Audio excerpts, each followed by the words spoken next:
കെ.എസ്.എഫ്.ഇയിലെ കൂട്ടസ്ഥലമാറ്റം പ്രതികാര നടപടിയെന്ന് മുതിർന്ന CPM നേതാവ് A.K. ബാലൻ. സർക്കാർ സ്ഥാപനത്തെ ഗുരുതര പ്രതിസന്ധിയിലേക്ക് തള്ളിവിടുകയാണ്. കെ.എസ്.എഫ്.ഇയിൽ സ്ഥലമാറ്റം നിയന്ത്രിക്കുന്നത് ബാഹ്യശക്തികളാണെന്നും കൈക്കൂലി വാങ്ങിയാണ് സ്ഥലമാറ്റം നൽകുന്നതെന്നും A.K. ബാലൻ ആരോപിച്ചു.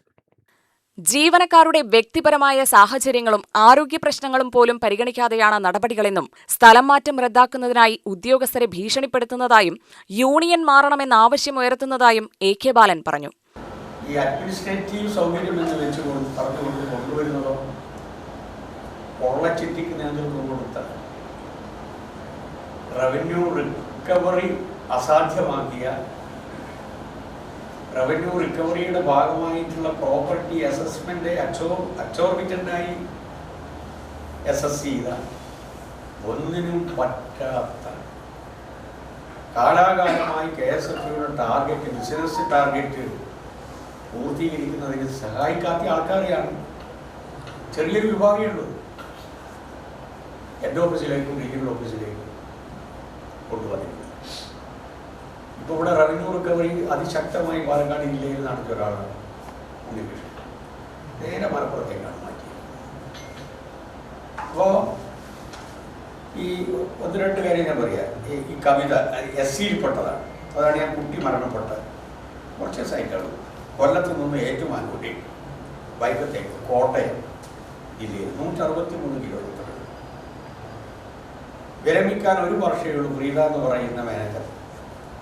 അവരെ മണക്കാട്ടിൽ നിന്ന് ആര്യനാടിലേക്ക്, ഇപ്പോൾ ഡ്രാഫ്റ്റാണ് ഞാൻ പറയുന്നത്, ആര്യനാടിലേക്ക് ട്രാൻസ്ഫർ ചെയ്യാനാണ് ഇപ്പോൾ ഡ്രാഫ്റ്റ് എടുക്കുന്നത്.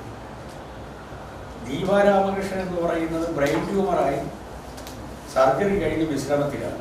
കോതമംഗലത്ത് നിന്നും പോത്തൻകോടിലേക്ക് മാറ്റാനാണ് ഇപ്പോൾ ഡ്രാഫ്റ്റ് ഇട്ടിട്ടുള്ളത്. ഇത് ഈ ഡ്രാഫ്റ്റുമായി ബന്ധപ്പെട്ടുകൊണ്ട് ഞങ്ങൾ പെറ്റീഷൻ കൊടുത്തിട്ടുണ്ട്, പരാതി കൊടുത്തിട്ടുണ്ട്. അതൊന്നും പരിഗണിക്കാൻ പോകുന്നില്ല. കാരണം ഇതൊക്കെ ബാഹ്യശക്തികളാണ് ഇടപെടുന്നത്. കൈക്കൂലിയാണ് ചോദിക്കുന്നത്. എന്താ? രണ്ട് കൈകളാണ്. ഒന്നുകിൽ നിങ്ങൾ യൂണിയൻ മാറുക, അല്ലെങ്കിൽ പണം തരിക, എന്നാൽ നിങ്ങൾക്ക് ട്രാൻസ്ഫർ തരാം. ഈ രൂപത്തിൽ ഇന്നേ വരെ കേൾവി പോലും ഇല്ലാത്ത ട്രാൻസ്ഫർ. ഇപ്പോൾ കഴിഞ്ഞ 10 കൊല്ലം ഞാൻ ഈ യൂണിയൻ്റെ തന്നെ ഈ അസോസിയേഷൻ്റെ തന്നെ പ്രസിഡന്റാണ്. ഏതെങ്കിലും ഒരാക്ഷേപം എൻ്റെ എതിർ സംഘടനക്കെതിരായി ഇന്നേ വരെ ഇല്ല. ഒരാളും ആക്ഷേപം ഉന്നയിച്ചിട്ടില്ല. കാരണം അവരാരെയും ഞങ്ങൾ ഭരണത്തിൻ്റെ സ്വാധീനത്തിൽ ട്രാൻസ്ഫർ ചെയ്തിട്ടില്ല. KSFE MDയെ വിമർശിച്ച A.K. ബാലൻ നിറം മാറുന്ന ഓന്തിനെ പോലെയാണ് MDയുടെ നിലപാടുകളെന്നും ആരോപിച്ചു. LDF സർക്കാർ നിയമിച്ച MD യൂണിയൻ നേതാക്കൾ എഴുതി കൊടുക്കുന്നത് അതേപടി നടപ്പാക്കുന്നുവെന്നും അദ്ദേഹം ആരോപിച്ചു. KSFE നിലവിൽ ഭയാനകമായ പ്രതിസന്ധിയിലാണെന്നും A.K. ബാലൻ പറഞ്ഞു. സ്ഥലം മാറ്റമുണ്ടാകുമെന്ന് മുഖ്യമന്ത്രി തന്നെ പറയുന്ന സാഹചര്യമാണ്. മുൻ കോൺഗ്രസ് മുഖ്യമന്ത്രിമാർ പറയാത്ത കാര്യങ്ങളാണ് ഇപ്പോൾ VD സതീശൻ പറയുന്നത്. ആഭ്യന്തര വകുപ്പിൽ മുഖ്യമന്ത്രി നേരിട്ടിടപെടുന്നത് സർക്കാരിന് ഗുരുതര പ്രത്യാഘാതങ്ങൾ ഉണ്ടാക്കുമെന്നും A.K. ബാലൻ ആരോപിച്ചു.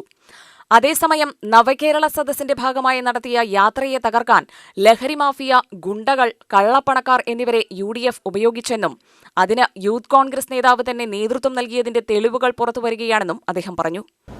ആഭ്യന്തര വകുപ്പുമായി ബന്ധപ്പെട്ടുകൊണ്ട് ശക്തമായ രൂപത്തിൽ തൂഫാൻ എന്ന് പറയുന്ന ഏറ്റവും നല്ല ഒരു പദ്ധതിക്ക് രൂപം കൊടുത്ത സമയത്ത് അതിനെ പൊളിക്കുന്നതിന് വേണ്ടി യൂത്ത് കോൺഗ്രസിന്റെ നേതാവ് തന്നെ രംഗത്ത് വരികയാണ്.